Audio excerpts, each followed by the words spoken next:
এই ছেলে, কে তুই? আর আমাকে এভাবে ধাক্কা দিলি কেন? কি হলো, কথা কানে যাচ্ছে না? কে তুই আর এখানে কি করছিস? আর এভাবে তাকিয়ে আছিস কেন? জীবনে মেয়ে দেখিসনি? সরি ম্যাম, আসলে আমি বুঝতে পারিনি আমি আপনার বাসার নতুন কাজের লোক। ভুলে আপনার সাথে ধাক্কা লেগে গেছে। দয়া করে আমাকে ক্ষমা করে দিন। তুই একটা কাজের লোক হয়ে আমাকে এভাবে ধাক্কা দিয়েছিস? তুই জানিস আমি কে? আমি সাজিদ চৌধুরীর মেয়ে ফারিয়া চৌধুরী। সিয়াম কি আসলেই একজন চাকর? কেনই বা তার গালে দুইটা চর পড়ল? নাকি সে কোনো বড়লোক বাবার সন্তান? কোনো স্বার্থ হাসিলের জন্য ফারিয়াদের বাসায় চাকর সেজে এসেছে? জানতে হলে সম্পূর্ণ গল্পটি মনোযোগ দিয়ে শুনুন। তাহলে চলুন আমরা গল্পের জগতে চলে যাই। সিয়াম, আমাদের নতুন প্রজেক্ট সাইন হয়েছে। রাকিব ভাই, আমি শুনেছি। বাবা এটা শুনলে নিশ্চয়ই খুব খুশি হবে। আমি স্যারকে জানিয়েছিলাম, স্যারও খুব খুশি হয়েছে। খুশি হয়ে আর কি হবে? তাকে কতবার বললাম দেশে ফিরে আসার কথা। এই বুড়ো বয়সে বিদেশে কি করবে? স্যার বলেছে একেবারে তোমার বিয়ের সময় আসবে। ধুর রাকিব ভাই, তুমিও বিয়ে নিয়ে পড়েছ। যাও, আমি বাসায় চলে যাচ্ছি। আচ্ছা যাও, তবে কতদিন পালিয়ে থাকবে? বিয়েটা তো করতেই হবে। দেখা যাবে, কাল দেখা হবে। Good bye. সারাদিনের অফিস শেষ করে ক্লান্ত হয়ে বাসায় ফিরল সিয়াম। বাসায় ফিরেই তার আম্মুকে বলল। আম্মু, অনেক খিদা পেয়েছে, খেতে দাও প্লিজ। সিয়ামের আম্মু তখন তার সামনে রুদ্রমূর্তি ধারণ করে বললেন, তোর এই বাড়িতে খাওয়া বন্ধ। এই বাড়িতে যেদিন তুই রান্না করার লোক নিয়ে আসবি সেদিন তুই খেতে পারবি, এর আগে বাড়িতে খাওয়া বন্ধ। কি বলছো মা? রান্না করার লোক তো আমাদের বাড়িতে আছে। তাহলে আর রান্না করার লোক লাগবে কেন? এখন কিন্তু তোকে আমি লাথি দিয়ে বাড়ি থেকে বের করে দেবো। কতদিন থেকে বলছি বিয়ে কর বিয়ে কর। আমাদের কোটি কোটি টাকার সম্পত্তি, এগুলো যদি আমাদের বংশের কেউ না থাকে তাহলে কে দেখাশোনা করবে? তুই তো আমার একমাত্র ছেলে। বললাম তো কয়েকদিন সময় দাও আমাকে। সময় আসলে আমি নিজেই তোমাদের বিয়ের কথা বলবো। এর আগে এমনি আমার সাথে জোরাজোরি করো না। এখন প্লিজ আমাকে খেতে দাও। যতদিন না পর্যন্ত এই বাড়িতে তুই বউ নিয়ে আসবি ততদিন পর্যন্ত এই বাড়িতে তোর খাওয়া বন্ধ। তাই তোর রুমে গিয়ে শুয়ে থাক। সিয়াম বুঝতে পারল তার মা অনেক রেগে আছে, তাই চলে গেল তার বোনের কাছে। তার একমাত্র বড় বোন, তার স্বামী বিদেশে থাকেন, সেজন্য সিয়ামের বোন সিয়ামদের সাথেই থাকে। সিয়ামের বাবা দেশের বেশ নামকরা একজন ব্যবসায়ী। তার ব্যবসার দায়িত্বই এখন সিয়ামের কাঁধে। সিয়াম জোর করে এই দায়িত্বই নিয়েছে, কারণ তার বাবার বয়স হয়েছে। এখন তার বিশ্রামের প্রয়োজন, কিন্তু তাকে কি দমিয়ে রাখা যায়? তিনি সিয়ামকে দেশের দায়িত্ব দিয়ে নিজে বিদেশে চলে গেছেন নতুন একটা ব্যবসা চালু করার জন্য। এদিকে সিয়াম তার বোনের কাছে গিয়ে দেখলো তার স্বামীর সাথে কথা বলছে। সিয়াম গিয়ে অমিতকেও সালাম দিল। অমিত কলের ওপাশ থেকে সিয়ামকে বলল, কি ব্যাপার শালাবাবু, কেমন আছো? জি ভাই, ভালো আছি। তুমি কেমন আছো? তোমার বোন যেমন রাখছে সেরকমই আছি। আমার বোন তোমাকে কি এখান থেকে জ্বালায়? শুধু কি জ্বালায় রে ভাই, এক মুহূর্ত শান্তিতে থাকতে পারে না। বিদেশে থেকে মনে হয় সে আমার সাথে আছে, যে কোনো সময় মেরে দিতে পারে আমার। তখন সিয়ামের বোন সিয়ামের গালে একটা ছোট্ট করে থাপড় দিয়ে তার স্বামীকে রাগী গলায় বলল, আমি তোমাকে কখন জানাই বলো? এবার দেশে আসো, এরপর দেখাবো কাকে বলে জ্বালানো। আপু, তোর জামাইকে পরে দেখাবি। আমার অনেক খিদে পেয়েছে, চল আমাকে খেতে দিবি। তা বলবে তো হবে না, আজকে তো খাওয়া বন্ধ। কেন, আমি কি করেছি? আমার খাওয়া বন্ধ কেন? আমি জানি না, আম্মু বলে দিয়েছে তুই যতদিন না বিয়ে করবি ততদিন তোর এই বাড়িতে খাওয়া বন্ধ। তাই এখনই এই রুম থেকে বের হয়ে যা। দেখছো দুলা ভাই, তোমার বউ কিভাবে আমাকে অত্যাচার করে। আমাকে খেতে দিচ্ছে না। আমি নাকি বিয়ে করব। দেখো, আমি এখনো একটা বাচ্চা ছেলে। আমি কেন বিয়ে করতে যাব? ঠিক বলছো শালাবাবু। আর তোমরা সিয়ামকে এত তাড়াতাড়ি বিয়ে দিয়ে দেবে কেন? ও তো এখনো বাচ্চা একটা ছেলে। আরে ভাই, বিয়ে করিস না। বিয়ে করলে আমার মতো কাঁদতে হবে সারা জীবন। ঠিক বলেছ ভাইয়া, আমি এসব প্যারাই পড়তে চাই না। আমার বোন তোমাকে এখানে থেকে যে প্যারা দিচ্ছে, আমার এইটা তো আমার সাথে থাকবে। না জানি কোন প্যারা দিবে আমাকে। সিয়ামের বোন তখন রেগে সিয়ামকে ধাক্কা দিয়ে রুম থেকে বের করে দিয়ে বলল, তাহলে তোর খাওয়া সারা জীবনের জন্য বন্ধ। যতদিন না বিয়ে করবি এই বাড়িতে কোনো খাবার পাবি না, খালি পেটে থাকতে হবে সারা জীবন। সিয়াম আর কি করবে, ব্যতীত মন নিয়ে বের হয়ে আসলো বোনের রুম থেকে। এরপর নিচের রুমে গিয়ে বসে আছে। অনেক খিদেও পেয়েছে, কিন্তু খাবার তো কিছুই নেই। শেষে মনে মনে ভাবলো বিয়েটা এবার করেই নেবে, কিন্তু যেই প্যারা সে কি সহ্য করতে পারবে। রাতে শুয়ে আছে সিয়াম, এখনো ঘুমাতে পারছে না। চোখ বুঝলেই পেটটা কেমন জানি করে উঠছে। পেটের মধ্যে ইঁদুর লাফাতে শুরু করেছে তার। একটু পর সিয়াম তার রুমে কারোর উপস্থিতি টের পেল। তাকিয়ে দেখে তার বোন। সিয়াম, ঘুমিয়ে গেছিস ভাই? এই নে, খাবারটা খেয়ে নে। আম্মুকে লুকিয়ে অনেক কষ্ট করে নিয়ে এসেছি। থ্যাংক ইউ আপু। এই একটা মানুষ আমাকে অসম্ভব ভালোবাসে। এই বাড়িতে আমার কষ্ট একদম সহ্য করতে পারে না। ভাই বোনের সম্পর্ক মনে হয় এরকমই। তখন আমি তাকে উঠে বললাম, আপু আমি বিয়ে করতে চাই না। তুই আম্মুকে একটু বুঝিয়ে বল আমাকে আরো কিছুদিন সময় দিতে, এরপর আমি বিয়ে করব। দেখ ভাই, বিয়েটা এবার করে নে। আম্মুরও অনেক বয়স হয়েছে, আর বাড়িতে কাজের লোক থাকলেও নিজের লোকের মতো কেউ কিছু করতে পারে না। কয়েকদিন পরে অমিত দেশে ফিরবে, তখন তো আমিও এই বাড়িতে থাকবো না। আম্মু কিভাবে একা এসব সামলাবে? আচ্ছা, সময় হলে দেখা যাবে। এখন আমাকে খেতে দাও প্লিজ, আমার অনেক খিদে পেয়েছে। তুমি আমাকে একটু খাইয়ে দাও। সিয়ামের বোন তখন তাকে খাইয়ে দিল। সিয়াম দরজার দিকে তাকাতেই গলায় ভাত আটকে গেল। এই জন্যই আমি কোনো কাজ করতে পারি না। আমি ওকে একটু শান্তি দিতে চেয়েছিলাম, কিন্তু নীলা, তুই এটা কি করলি? ওকে খাবার দিয়ে দিলি। আম্মু তুমি এরকম করো না। ও সারাদিন অফিস করে এসেছে, এখন যদি না খেয়ে ঘুমিয়ে যায় তাহলে অসুস্থ হয়ে যাবে তো। পরে তুমিই কাঁদবে। তোদের যা ইচ্ছা কর, আমার কথার এই বাড়িতে কোনো দাম নেই। আমার কথা কেউ শোনে না। তোদের ভালোর জন্যই আমি কিছু করতে চাই, কিন্তু তোরা সেই আমার কথাই শুনিস না। সিয়ামের আম্মু হয়তো বুঝতে পেরেছে যে নীলা সিয়ামের জন্য খাবার নিয়ে আসবে, তাই তার আম্মু ওয়েট করছিল কখন তাদেরকে একসাথে ধরবে। অবশেষে ধরেই ফেললো তাদেরকে। সিয়ামের আম্মু রাগ করে রুম থেকে চলে গেল। সিয়াম খেয়ে দিয়ে ঘুমিয়ে পড়ল, কারণ সিয়াম জানে তার আম্মু তার উপর রাগ করে থাকতেই পারে না। কালকে সকালে সেই তাকে এসে ডেকে তুলবে। সিয়াম ঘুমিয়ে গেল। পরদিন সকালে উঠে অফিসেও গেল। অফিসে এসে কাজকর্ম শেষ করে বিকালে যখন বাসায় ফিরছিল তখন দেখলো পাশে একটা জায়গায় মেলা হচ্ছে। কৌতূহল নিয়ে সে গাড়ি পার্ক করে মেলায় ঢুকলো। সেখানে গিয়ে তো সিয়াম পুরোই ক্রাশ খেলো একটা মেয়েকে দেখে। মেয়েটাকে দেখেই মনে হচ্ছে বেশ বড়লোক পরিবারের। বসে বসে ফুচকা খাচ্ছে মেয়েটা। ঝালে ওর মুখটা লাল হয়ে গিয়েছিল। সেটা দেখতে আরো বেশ সুন্দর লাগছিল সিয়ামের কাছে, কিন্তু ওর পাশে যাওয়ার সাহস হচ্ছিল না। সিয়াম মেয়েটাকে ফলো করছে, তার সেদিকে খেয়াল নেই। সে তার মতো করে খেয়েই যাচ্ছে। সিয়াম গোপনে মেয়েটার কয়েকটা পিক তুলে নিল, যাতে পরে ওকে খুঁজতে সুবিধা হয়।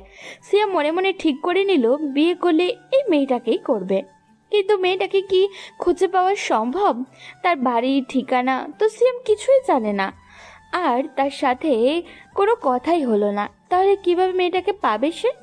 এদিকে সিয়াম চায় একজন ভালো জীবন সঙ্গিনী পেতে। সিয়ামের বাবার অনেক টাকা পয়সা আছে, তার টাকা পয়সা লাগবে না। সে শুধু চায় একজন সত্যিকারের মানুষ পেতে, যে তাকে নিজের জীবনের চেয়েও বেশি ভালোবাসবে। সিয়ামের পরিবারের লোকজনকে সম্মান করবে, এটাই তার একমাত্র চাওয়া। সিয়াম তার শ্বশুরবাড়ি থেকে টাকা পয়সা আসবাবপত্র কিছুই চায় না, শুধু চায় একটু সম্মান আর তার পরিবারের প্রতি ভালোবাসা। সিয়াম তখন বাসায় ফিরে আসলো। এসে মেয়েটার ফটো দেখছে রাতে ঘুমানোর সময়। অসম্ভব সুন্দর মায়াবী চেহারার মেয়েটা। চুলগুলো যখন বাতাসে উড়ছিল তখন পুরো পরীর মতো লাগছিল তাকে। সিয়ামকে যে করেই হোক মেয়েটাকে খুঁজে বের করতেই হবে। পরদিন সিয়াম অফিসে চলে গেল। অফিসে এসে তার ম্যানেজার রাকিব ভাইকে কল করলো। রাকিব সিয়ামের সামনে বসতেই সিয়াম তাকে ফটোটা দেখিয়ে বলল, রাকিব ভাই, আমাকে হেল্প করুন প্লিজ। আমাকে এই মেয়েটার খোঁজ এনে দিন, যে করেই হোক। সিয়াম, তুমি কি বলছো এসব? আঙ্কেল শুনলে কিন্তু অনেক রাগ করবে। আর এই মেয়েটাকে আমি কোথায় খুঁজে পাবো? রাকিব তাদের এখানে অনেক দিন থেকেই চাকরি করে। সিয়ামের আব্বু খুব বিশ্বস্ত একজন মানুষ। সিয়াম ওনাকে বড় ভাইয়ের মতো সম্মান করে। রাকিবও সিয়ামকে ছোট ভাইয়ের মতো ভালোবাসে। সিয়াম তখন তাকে বলল, ভাই, কালকে মেয়েটাকে মেলায় দেখেছি, আমার অসম্ভব পছন্দ হয়েছে। মেয়েটাকে তুমি যে করেই হোক খুঁজে বের করো। আমাকে রাখা হয়েছে এই অফিসে কাজ করার জন্য, তোর বিয়ের জন্য মেয়ে খোঁজার জন্য নয়। আমি কি ঘটক যে মেয়ে খুঁজে আনবো? ভাই প্লিজ হেল্প করো, আমি তো মেয়েটাকে ভালোবেসে ফেলেছি, মেয়েটাকে দেখেই ক্রাশ খেয়েছি। এখন যে করি হোক তুমি ওকে খুঁজে বের করবে, না হলে কিন্তু আমি ভাবির কাছে গিয়ে নালিশ করব। আচ্ছা ঠিক আছে, মেয়েটার ফটো আমার কাছে দে, আমি দেখি, যদি খুঁজে পাই তাহলে তোকে জানাবো। এই তো আমার লক্ষ্মী ভাইয়ের মতো কথা। এই নাও ফটো, তোমার ফোনে সেন্ড করে দিয়েছি, তুমি ওকে খুঁজে এনে দাও। এরপর সিয়াম মনে কিছুটা শান্তি নিয়ে অফিস করলো, কারণ সে জানে রাকিব যে করেই হোক মেয়েটাকে খুঁজে এনে দিবে। এভাবে কেটে গেল আরও 2-3 দিন, কিন্তু মেয়েটার কোনো খোঁজই পাওয়া গেল না। সিয়াম তো চিন্তায় রাতে ঘুমাতেই পারছে না। অফিসে বসে আছে সিয়াম, তখন হঠাৎ করেই রাকিব তার কাছে এসে বলল, মেয়েটাকে ভুলে যাও সিয়াম, কারণ এই মেয়ের সাথে তোমার বিয়ে হওয়া অসম্ভব। কেন, কি হয়েছে ভাইয়া? আর বলো না ভাই, এ হচ্ছে তোমার বাবার সবচেয়ে বড় প্রতিদ্বন্দ্বী, এসআর গ্রুপের চেয়ারম্যান সাজিদুর রহমানের একমাত্র মেয়ে। আর তোমার বাবা শুনলে অনেক রাগ করবে। এই মেয়েটাকে তুমি কখনোই বিয়ে করতে পারবে না, তাই এসব ঝামেলা না করে অন্য মেয়ে খুঁজো। কেন, সাজিদুর রহমান কি করেছে? আর সাজিদুর রহমান যাই করুক না কেন, ওর মেয়ে তো কিছু করেনি, আমি ওকেই বিয়ে করব। দেখো সিয়াম, শুধু শুধু ঝামেলা করো না, তোমার পরিবারের মধ্যে ঝামেলা হবে। এর চেয়ে বরং এসব বাদ দাও আর অন্য মেয়ে খুঁজো। আর সাজিদ সাহেব খুব ভয়ঙ্কর লোক। যতই ভয়ঙ্কর হোক, এই সিয়াম যাকে একবার চেয়েছে তাকে সারা জীবনের জন্য নিজের কাছে নিয়ে এসেছে, তাই যে করি হোক এই মেয়েটাকে আমার কাছে নিয়ে আসতে হবে। কিন্তু সেটা কখনোই সম্ভব নয়, কারণ সাজিদুর রহমান তোমার বাবাকে একদম সহ্য করতে পারে না। দুজনের মধ্যে সেই 10 বছর আগে থেকে ঝামেলা চলছে, তাই যদি একবার জানতে পারে যে তুমি ওনার ছেলে, তাহলে তো তোমাকে আর কোনোদিন কাছে যেতে দেবে না। সিয়াম আর কোনো কথা বলল না, নিজের বাসায় চলে আসলো। রাতে বসে বসে একটা প্ল্যান করলো, যে করেই হোক ওই মেয়েটাকে সিয়াম তার কাছে নিয়ে আসবে। তাই পরের দিন অফিসে গিয়ে রাকিব ভাইকে বলল, ভাই, আমি কয়েকদিনের জন্য একটু বাইরে ঘুরতে যাব, এই কয়দিন আপনি একটু অফিসটা দেখে রাখবেন। ঠিক আছে, তুমি ঘুরে আসো আর ওই মেয়েটাকে ভুলে যাও। ওই মেয়েটার সাথে তোমার সম্পর্ক কোনোদিন হবে না। ঠিক আছে ভাই, আপনি যা বলবেন তাই। আমাকে তো প্রেম করার আগেই ছ্যাঁকা দিয়ে দিলেন। রাকিব ভাই মুচকি হেসে সেখান থেকে চলে গেলেন। এরপর সিয়াম চলে আসলো তার বাসায়। এসে তার আম্মু আর আপুকে জানিয়ে দিল সে যে ঘুরতে যাবে, কিন্তু তার মাথায় আরেকটা প্ল্যান ঘুরপাক খাচ্ছে। সিয়াম যে করেই হোক সাজিদুর রহমানের বাসায় ঢুকতে চায়। বাসায় ঢোকার পর ওর মেয়েকে নিয়ে বের হবে, এর আগেই ওই বাসা থেকে বের হবেই না। সিয়াম অনেক কষ্ট করে সাজিদুর রহমানের সাথে যোগাযোগ করলো, তার বাসায় চাকরিও নিল। ভালোবাসার জন্য সে একজন অফিসের চেয়ারম্যান হয়ে আজ সে চাকর হয়ে গেল। সিয়াম ওর নামটা জানে না, এরপরেও তাকে ভালোবেসেছে। সিয়াম বসে বসে বিড়বিড় করে বলে, জানি না কে তুমি, চেষ্টা করিনি কখনো জানতে। হয়তো তুমি অষ্টাদশী কোনো তরুণী কিংবা লেখকের উপন্যাসে যত্নে গড়া কোনো মায়াবিনী। যদিও বা হয়তো দেখব না তোমায়, তবুও পড়েছি প্রেমে। আমি যে শুধু মুগ্ধ হয়েছি দুর্বোধ্য তোমার নামে। আমি আসছি, অপেক্ষা কি করবে আমার জন্য? এরপর সাজিদুর রহমানের একজন কর্মচারী সিয়ামকে তার বাসায় নিয়ে গেল। সিয়াম সাজিদ সাহেবের অফিসে গিয়েছিল। সেখান থেকে যখন বাসায় ঢুকছিল তখন একটা মেয়ের সাথে ধাক্কা লাগে। সিয়াম চোখ তুলে তাকাতেই দেখে এই তো সেই মেয়ে যার জন্য সিয়াম এত কিছু করেছে। মেয়েটা তখন সিয়ামের দিকে রাগী দৃষ্টি নিয়ে তাকিয়ে বলল, এই ছেলে, কে তুই? আর আমাকে এভাবে ধাক্কা দিলি কেন? সিয়াম এক দৃষ্টিতে তাকিয়ে আছে তার প্রেয়সীর দিকে। এই মেয়ের যা চেহারা তেমন কণ্ঠ। সিয়ামকে এভাবে পাগলের মতো তাকিয়ে থাকতে দেখে মেয়েটা এবার ধাক্কা দিয়ে বলল, কি হলো, কথা কানে যাচ্ছে না? কে তুই আর এখানে কি করছিস? আর এভাবে তাকিয়ে আছিস কেন? জীবনে মেয়ে দেখিসনি? সিয়াম তখন মেয়েটার কথা শুনে লজ্জা পেল, নিজেকে স্বাভাবিক করে বলল, সরি ম্যাম, আসলে আমি বুঝতে পারিনি আমি আপনার বাসার নতুন কাজের লোক, ভুলে আপনার সাথে ধাক্কা লেগে গেছে, দয়া করে আমাকে ক্ষমা করে দিন। কথাটা বলতে দেরি সিয়ামের গালে থাপ্পড় পড়তে দেরি হয়নি। মেয়েটা সিয়ামকে ঠাস ঠাস করে 2টা থাপ্পড় দিয়ে দিল। এরপর চিৎকার করে বলল, তুই একটা কাজের লোক হয়ে আমাকে এভাবে ধাক্কা দিয়েছিস? তুই জানিস আমি কে? আমি সাজিদ চৌধুরীর মেয়ে ফারিয়া চৌধুরী। আমি আন্তরিকভাবে দুঃখিত ম্যাডাম, আমি বুঝতে পারিনি আপনি এদিক দিয়ে আসবেন, আমাকে ক্ষমা করে দিন। তখন ফারিয়া বেগম সিয়ামের সামনে থেকে চলে গেল। সিয়াম আস্তে আস্তে ভিতরে ঢুকতেই একজন মহিলাকে দেখতে পেল। মনে হয় তার শাশুড়ি মানে ফারিয়ার মা হবে। তিনি সিয়ামকে দেখে বললেন, কি ব্যাপার আরিয়ান, তুমি এই কাকে নিয়ে এসেছো? আরিয়ান হচ্ছে সাজিদুর রহমানের আরেকটা কর্মচারী, যার মাধ্যমে সিয়াম এই জায়গায় এসেছে। সে তখন মহিলাটাকে বলল। আসলে ম্যাম, এই ছেলেটাকে স্যার আজকে কাজে রাখছে, এবারের সকল কাজকর্ম করবে। সিয়াম তখন মহিলাকে সালাম দিল। তিনি বললেন, তোমাকে দেখে তো অনেক কম বয়সী মনে হচ্ছে। তুমি এই বাড়িতে কাজের লোকের দায়িত্ব নিয়েছো কেন? পড়াশোনা করে ভালো কিছু করতে পারতে। আসলে ম্যাডাম কি বলবো, আমি ছোটবেলা থেকেই অনেক কষ্ট করে বড় হয়েছি। আমার পরিবারের কেউ বেঁচে নেই। ছোট থেকেই মানুষের বাড়িতে বাড়িতে কাজ করেই খাই। মিথ্যা সিয়াম ঠিকমতো গুছিয়ে বলতে পারে না। এরপর আজকে মিথ্যাটা বলেও দিল। তার পরিবারের সবাই থাকা সত্ত্বেও তাদেরকে মেরে ফেল। যদিও তার মা এটা শুনতে পেত, তাহলে হয়তো সিয়ামকে এতক্ষণে জ্যান্ত পুঁতে ফেলতো। তবে ভালোবাসা এমন ছোটখাটো মিথ্যা চলে। সিয়াম তো তার ভালোবাসার কাছে পাওয়ার জন্য ছোট্ট একটা মিথ্যা বলেছে। এই জন্য সেই মহিলা সিয়ামকে বলল, ঠিক আছে বাবা, সবার বাবা মা তো আর চিরদিন বেঁচে থাকে না। তোমার বাবা মা হয়তো মারা গেছে, কিন্তু আজ থেকে তুমি আমার ছেলের মতোই থাকবে এ বাড়িতে। মহিলার কথা শুনে সিয়াম অনেক খুশি হলো, কারণ এই রকম মানুষ পৃথিবীতে খুব কম পাওয়া যায় যে নিজের চাকরের সাথে এই রকম ব্যবহার করে। কিন্তু তার স্বামী আর মেয়েকে দেখে সিয়াম যতদূর মনে হলো তারা এই মহিলার মতো নয়। সিয়াম তখন তাকে বলল, ঠিক আছে ম্যাডাম, এখন বলে দিন আমি কি কাজ করব। আমি কিন্তু সব পারি। তোমাকে এখন কোনো কাজ করতে হবে না বাবা, তুমি বসো, আমি তোমার জন্য নাস্তা নিয়ে আসছি। এত দূর থেকে এসেছো, কিছুক্ষণ বিশ্রাম নাও। সিয়াম তখন তার ব্যবহারে মুগ্ধ হয়ে গেল। মুচকি হেসে সোফায় গিয়ে বসলো। তখন সেই মহিলা সিয়ামের জন্য চা নাস্তা নিয়ে আসলো। শাশুড়ির হাতে প্রথম চা খাবে, এটা ভাবতেই সিয়ামের বেশ খুশি লাগছে। তখন হঠাৎ কোথা থেকে ফারিয়া চলে আসলো। মা, তুমি এটা কি করছো?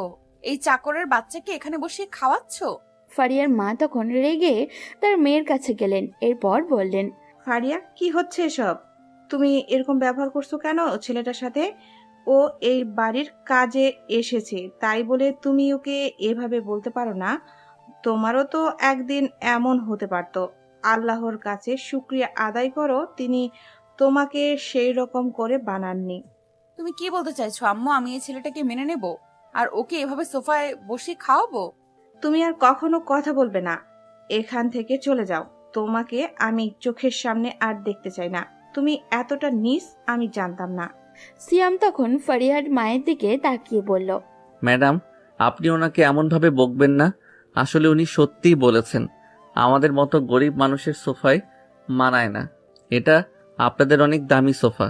আমি বরং মাটিতে বসেই খাচ্ছি। বলেই সিয়াম মাটিতে বসে পড়ল। তখন ফারিয়ার মা এসে সিয়ামকে টেনে তুলে বললেন, ওর কথায় তুমি কিছু মনে করো না বাবা, ওরা এরকমই। কিন্তু আমি তোমাকে বলছি, তুমি এই সোফায় বসে খাবে। ফারিয়া তখন সেখান থেকে রাগ করে চলে গেল। সিয়াম ওর যাওয়ার দিকে তাকিয়ে রইল। হয়তো সিয়ামকে এখানে দেখে অনেক রাগ করেছে, কিন্তু এটা ভাবতে সিয়ামের কষ্ট হচ্ছে। সে যাকে ভালোবাসলো, যার প্রেমে পড়লো, সে এত অহংকারী আর খারাপ। কিন্তু সবাই তো সব দিক দিয়ে পারফেক্ট হয় না। সিয়াম ওকে তার কথা মতো করে মানিয়ে নেবে। এইসব ভাবতে ভাবতেই কখন যে সময় পেরিয়ে গেল। ফারিয়ার মা সিয়ামকে একটা রুম দেখিয়ে দিয়ে চলে গেলেন। উনি চলে যেতেই ফারিয়া চলে আসলো হাতে একটা লাঠি নিয়ে। হঠাৎই লাঠি নিয়ে এখানে আসার মানেটা কি? তবে কি সে এটা দিয়ে সিয়ামকে মারবে? সিয়াম এইসব ভাবছিল, হঠাৎই তার পায়ে অনেক জোরে কেউ একটা আঘাত করলো। সিয়াম চিৎকার করে উঠল। ফারিয়া তখন বলল, চাকরের বাচ্চা, তোর জন্য আজ আমার আম্মু আমার উপর রাগ দেখিয়েছে। এই বাড়িতে কেউ আমার উপর জোর করে কথা বলে না, কিন্তু তুই আমার উপর কথা বলতে বাধ্য করেছিস। তোকে আমি এখন খুন করে দিব। ভুল হয়ে গেছে ম্যাম, আমাকে ক্ষমা করে দিন। আমি তো কিছুই করিনি ম্যাম, তবুও ভুল করলে মাফ করে দেন। তুই এই বাড়িতে কি প্ল্যান নিয়ে এসেছিস সেটা বল। তোকে তো দেখে মনে হচ্ছে না তুই বাড়িতে বাড়িতে কাজ করিস। তাহলে তোর কি প্ল্যান আছে? সিয়াম ফারিয়ার কথা শুনে অবাক হলো। তার মানে তার বউয়ের মাথায় কিছুটা হলেও বুদ্ধি আছে। বুঝতে পেরে গেছে যে সিয়াম এই বাড়ির কাজের ছেলের মতো না। তখন ফারিয়া বলল, কিরে চাকরের বাচ্চা, জবাব দে, এইভাবে কি ভাবছিস? ম্যাম, আমার কোনো উদ্দেশ্য নেই। আমি অনেক গরিব মানুষ। আমাকে একটু কাজের ব্যবস্থা করে দিয়েছেন আপনার বাবা, মানে স্যার আমাকে একটু কাজ দিয়েছেন, আমি সেই কাজ করতে এখানে এসেছি। তুই কি ভাবছিস আমার বাবা আর মাকে বুঝিয়ে নিয়েছিস বলে আমাকে 6-9 বোঝাবি? আমি তাদের মতো বোকা নই। আমি খুব ভালো করেই বুঝতে পারছি তুই একটা ভয়ঙ্কর উদ্দেশ্য নিয়ে এই বাড়িতে এসেছিস, কিন্তু আমি তোর উদ্দেশ্য সফল হতে দিব না। আব্বু আসুক, এরপরই তোকে এই বাড়ি থেকে বের করে দিব। তার কথা শুনে সিয়াম ভয় পেয়ে গেল। যদি এই বাড়ি থেকে বের করে দেয় তাহলে তার উদ্দেশ্য কিভাবে হাসিল হবে? সিয়াম তখন কোনো উপায় না পেয়ে ফারিয়ার পা ধরে বলল, এমনটা করবেন না ম্যাম। আমি অনেক গরিব মানুষ, অনেক কষ্ট করে এই চাকরিটা ম্যানেজ করেছি। এই চাকরি চলে গেলে আমি না খেয়ে মরবো। আমাকে এই চাকরি থেকে বের করবেন না। সিয়াম তখন মনে মনে বলছে, আমার আপু যদি এই অবস্থায় আমাকে দেখতো তাহলে হয়তো হাসতে হাসতে পেট ব্যথা করে ফেলতো। আমার বাবার এত টাকা পয়সা রেখে আমি একটা মেয়ের পা ধরে বসে আছি। তবে ভালোবাসার জন্য লাইলি মজনু কত কিছু করেছে, তাদের মতো না হয় আমি একটু কষ্ট করলাম, গার্লফ্রেন্ডদের পা ধরেছি, তাতে কি হয়েছে? আপনারা আবার এই দিকে তাকাবেন না। এই ছোট লোকের বাচ্চা, আমার পা ছাড়। তোর এই নোংরা হাত দিয়ে আমার পা ধরলে আমার পা নোংরা হয়ে যাবে। আর তুই যত যাই কিছু করিস না কেন, তোকে এই চাকরি থেকে আমি বের করেই ছাড়বো। ম্যাডাম, এমন করবেন না। আপনি যা বলবেন আমি তাই শুনবো। তবুও প্লিজ আমাকে চাকরি থেকে বের করবেন না। আচ্ছা ঠিক আছে, আমার পা ছাড়, আমি ভেবে দেখবো, কিন্তু একদম আমার কথার অমান্য হলে হবি না। আমি যেটা বলবো সেটাই শুনতে হবে। কথা দিচ্ছি ম্যাডাম, আপনি যা বলবেন তাই শুনবো। কোনোদিন আপনার কোনো কথার বিরোধিতা করব না। এরপর ফারিয়া সেই রুম থেকে চলে গেল। সিয়াম মনে মনে ভাবছে, এটা তো মাত্র শুরু করলাম, এরপর দেখো আস্তে আস্তে তোমাকে কিভাবে ঠিক করে নেই। আমি তোমাকে আমার প্রেমে পড়তে বাধ্য করব। পরদিন সকাল হতেই সিয়াম নিচে চলে গেল, গিয়ে সাহায্য করতে লাগলো সবাইকে। তখন ফারিয়ার বাবা তাকে ডাক দিলেন। এই সিয়াম, এদিকে এসো। জি স্যার, বলুন। শুধু বাড়িতে কাজ করলেই হবে না, বাড়ির বাইরে একটা বাগান আছে, বাগানটা পরিষ্কার করে রাখতে হবে। তোমাকে মূলত এই কাজের জন্য এখানে আনা হয়েছে। বাড়ির ছাদ সহ সব জায়গা পরিষ্কার করবে। আপনি কোনো চিন্তা করবেন না স্যার, আমি সব কাজ করব। এখন ছাদে যাও, গিয়ে ছাদের ফুলের টবে পানি দাও, আর ওগুলো পরিষ্কার করো। সিয়াম তখন ছাদে চলে গেল। ছাদে গিয়ে দেখে ফারিয়া বসে আছে দোলনায়। সিয়াম যে তার দিকে তাকিয়ে আছে সেটা হয়তো সে খেয়ালই করেনি। সিয়াম গিয়ে ফুলের টবগুলোতে পানি দিতে শুরু করলো। তখন ফারিয়া চিৎকার করে বলল, এই চাকরের বাচ্চা, তুই এখানে কি করিস? আর আমার ফুলের টবে কেন হাত দিয়েছিস? তুই জানিস এই ফুলগুলোর দাম কত? তোকে বিক্রি করলেও তো এই ফুলের টাকা উঠবে না। আসলে ম্যাডাম, স্যার আমাকে বলেছিল এই গুলিতে পানি দিতে, সেই জন্য আমি এসেছি। তখন ফারিয়া আর কোনো কথা বলল না। তার বাবার কথা শুনে শান্ত হয়ে সিয়ামকে বলল, আমার খুব শখের ফুল গাছ, এগুলো নষ্ট করবি না, ঠিকমতো পানি দিয়ে দে। আপনি কোনো চিন্তা করবেন না ম্যাডাম, আমি এগুলো এমনভাবে রাখবো যে আরো সুন্দর দেখাবে ছাদটা। ঠিক আছে, কাজ কর। বলেই ফারিয়া সেখান থেকে চলে গেল। সিয়াম ছাদের ফুলগুলোর দিকে তাকিয়ে আছে। তাদের কত ভাগ্য। সিয়াম ফুলগুলোতে হাত বোলাতে বোলাতে বলল, হায়রে, তোদের কি ভাগ্য। আমার জানেমান প্রতিদিন তোদেরকে আদর করে, কিন্তু কবে যে আমাকে আদর করবে সেটাই আমি ভেবে পাচ্ছি না। অসম্ভব সুন্দর ফুলের বাগান এটা। মেয়েটা যতই খারাপ হোক, ভিতরে যে একটা ভালো মন লুকিয়ে আছে সেটা আমি বুঝতে পারছি। কারণ যারা প্রকৃতিকে ভালোবাসে তারা সত্যিকারের ভালো মানুষ। হয়তো তাকে আধুনিকতা পেয়ে বসেছে, সেই জন্য এখন এরকম করছে, কিন্তু আমি তাকে আমার মতো করে মানিয়ে নিব। এরপর সিয়াম গাছগুলোতে পানি দিচ্ছিল। হঠাৎ করেই তার ফোনটা বেজে উঠল। সিয়াম ফোন হাতে নিয়ে দেখে নীলা, মানে তার আপু কল করেছে। সিয়াম ফোনটা ধরতেই তার আপু বলল, কি রে সিয়াম, তুই কোথায় ঘুরতে গিয়েছিস? সিয়াম মনে মনে ভাবলো হয়তো ধরা পড়ে গেছে, কিন্তু এরপরেও মিথ্যা বলার চেষ্টা করলো। আপু, আমি একটু দেশের বাইরে এসেছি, কয়েকদিন লাগবে দেশে ফিরতে। তোমরা একটু দেখে রেখো সবকিছু।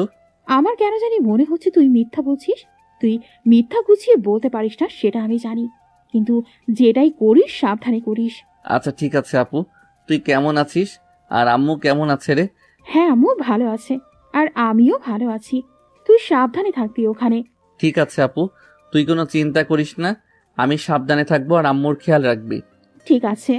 এরপর সিয়াম আবার কাজ করতে শুরু করলো। এভাবে এক সপ্তাহ কেটে গেল ফারিয়াদের বাড়িতে। আর সকালে সিয়াম কাজ করছিল, সাজিদ সাহেব একটু আগে বেরিয়ে গেছে। তখন দুইটা মেয়ে এসে বাড়িতে প্রবেশ করলো। তারা সোজা ফারিয়ার রুমে ঢুকে গেল। সিয়াম সেদিকে একবার তাকিয়ে নিজের কাজে মনোযোগ দিল। একটু পর ফারিয়া মা সিয়ামের কাছে আসলেন। এই যে সিয়াম, এদিকে আসো, এই নাস্তার ট্রেটা নিয়ে যাও ফারিহার রুমে। সিয়াম তখন খুশি মনে তার হাতের থেকে ট্রেটা নিয়ে চলে গেল। গিয়ে ফারিয়ার রুমের সামনে দাঁড়িয়ে সরাসরি রুমে ঢুকবে নাকি নক করে ঢুকবে সেটা ভাবছিল। তখন সিয়াম আস্তে আস্তে তার রুমে নক করলো। ফারিয়া ভেতর থেকে বলল, কে? ভেতরে আসো। সিয়াম তখন ফারিয়ার রুমে নাস্তার প্রবেশ করলো। ফারিয়া সিয়ামকে দেখে বলল, রহিমা খালা কোথায়? তুই কেন এসেছিস? আসলে উনি একটু কাজ করছে, তাই ম্যাডাম আমাকে বলল আপনার এখানে এসব পৌঁছে দিতে। ঠিক আছে, এগুলো রেখে চলে যা। সিয়াম তখন ট্রে রেখে সেখান থেকে বেরিয়ে আসলো। আসার সময় দেখলো তারা কার্ড খেলছে। একটা মেয়ের হাতে সিগারেট দেখে সিয়ামের বেশ খারাপ লাগলো। হয়তো ফারিয়ার এই বান্ধবীগুলো ওকে এইসব শিখিয়েছে। ওদিকে সিয়াম চলে যাওয়ার পর ফারিয়ার বান্ধবী রিমা ফারিয়াকে বলল, কিরে দোস্ত, ছেলেটা কে? দেখতে তো অনেক হ্যান্ডসাম। তোর পছন্দ আছে বলতে হবে দোস্ত। তুই শেষ পর্যন্ত আমার বাড়ির চাকরকেই পছন্দ করলি? কি বলছিস তুই? এই ছেলেটা তোদের বাড়ির কাজের লোক? তাহলে তো তোর অনেক ভাগ্য ভালো, এমন একটা হ্যান্ডসাম ছেলেকে দিয়ে তুই কাজ করাচ্ছিস। কি বলিস এইসব? ও তো আমাদের বাড়ির সাধারণ একটা কাজের লোক। আর তোর কথা শুনে কেমন জানি একটা সন্দেহ হচ্ছে আমার। আরে দোস্ত, আমি তো সেটাই বলতে চাইছি। তোর যখন যেটা ইচ্ছে করতে পারবি ছেলেটাকে দিয়ে। আমি হলে তো... আমাকে ওরকম মেয়ে ভাবিস না দোস্ত। আমি এসব খারাপ কাজ করতে পারবো না কখনোই। বলেই ফারিয়া তাদের কাছ থেকে বিদায় নিয়ে নিচে আসলো। ওদের কথায় ফারিহার একদম ভালো লাগছিল না, কারণ ওরা ফারিহার বন্ধু হলেও চরিত্র খুবই জঘন্য। ওদিকে সিয়াম দরজার বাইরে দাঁড়িয়ে সবকিছু শুনছিল, কারণ তার সন্দেহ হচ্ছিল এই মেয়ে দুটোকে। কিন্তু ওদের কথা শোনার পর সিয়ামের সন্দেহ সত্যিতে পরিণত হয়ে গেল। ফারিয়ার রুম থেকে বের হচ্ছিল, তাই সিয়াম লুকিয়ে পড়ল। ফারিয়া রুম থেকে বেরিয়ে যাবার পর আবারও রুমের ভেতরে শব্দ শুনতে পেল সিয়াম। রিমা নামের মেয়েটা তার আরেক বান্ধবীকে বলছে, দোস্ত, ফারিয়াকে কি আবিরের কথা বলে দিব? কথা শোনার পর সিয়ামের পরের কথা শোনার আগ্রহ আরও বেড়ে গেল। সিয়াম মনোযোগ দিয়ে শোনার চেষ্টা করলো। তখন মেয়েটা বলল, আমার মনে হয় না ফারিহা আবিরের প্রস্তাবে রাজি হবে। কিন্তু আবির তো আমাদেরকে অনেকগুলো টাকা দিয়েছে এই কথাটা ফারিয়াকে বলার জন্য। আমরা বলেই দেখি, যদি রাজি করাতে পারি। ও রাজি হলে আমাদের ভাগ্য খুললো, আর রাজি না থাকলে নাই। আবির তো অনেক খারাপ ছেলে, কিন্তু ফারিহাকে কোনোদিন দেখিনি কোনো ছেলের সাথে সম্পর্ক করতে। আবির হয়তো ফারিহাকে ইউজ করার জন্যই সম্পর্ক করতে চাচ্ছে। এটা তো আমিও জানি। আমরা কি জেনে শুনে ফারিহাকে এরকম খারাপ একটা ছেলের হাতে তুলে দিতে পারি বল? এসব ভেবে কাজ নেই, আমাদের টাকার দরকার, তাই আমরা ওকে আবিরের হাতে তুলে দিব। এরপর আবির যখন ওকে ইউজ করে ছেড়ে দিবে, তখন দেখবি ফারিয়ার অবস্থা কি হয়। তা অবশ্য ঠিক বলেছিস, ওর অনেক অহংকার। যদি একবার আবির ওর সাথে কিছু করে ফেলে, তাহলে ওর অহংকার মাটিতে মিশে যাবে। সিয়াম তখন মেয়ে দুটোর কথা শুনছিল। তার মাথা যেন আকাশ ভেঙে পড়ল। এই মেয়ে দুইটা এত খারাপ, নিজের বান্ধবীকে একটা ছেলের সাথে খারাপ সম্পর্কে লিপ্ত করতে চাইছে। সিয়াম তখন তাদের কথা শুনে তাদের বিরুদ্ধে ব্যবস্থা নেওয়ার প্ল্যান করলো। কিন্তু এর মধ্যে সিয়ামকে কেউ পিছন থেকে ধাক্কা দিল। এই চাকরের বাচ্চা, তুই এখানে কি করিস? আমার রুমের দিকে এভাবে তাকিয়ে আছিস কেন? সিয়াম পেছনে তাকিয়ে দেখে ফারিয়া জলের বোতল নিয়ে দাঁড়িয়ে আছে। হয়তো পানি আনতে গিয়েছিল। এসে সিয়ামকে এভাবে তাকিয়ে থাকতে দেখে রেগে গেছে। আসলে ম্যাডাম, আমি দেখতে এসেছিলাম আপনাদের খাওয়া শেষ হয়েছে কিনা। খাওয়া শেষ হলে এগুলো নিয়ে পরিষ্কার করতে হবে। পরিষ্কার করতে হবে? তাহলে এখানে দাঁড়িয়ে আছিস কেন? ভেতরে নিয়ে গিয়ে আসলেই তো হয়। এখানে উকি দিয়ে ওদের কথা শোনার চেষ্টা করছিস নাকি? আসলে ম্যাডাম, আমার এসব কোনো উদ্দেশ্য নেই। আমি ওনাদের অনুমতি ছাড়া ভিতরে ঢুকতে চাচ্ছিলাম না। ওনারা কথা বলছিলেন, তাই বাইরে দাঁড়িয়েছিলাম। কথা শেষ হলে রুমে ঢুকতাম। তখন ফারিয়া আর কোনো কথা না বলে ভিতরে চলে গেল। সিয়ামও পিছন পিছন ভিতরে ঢুকলো।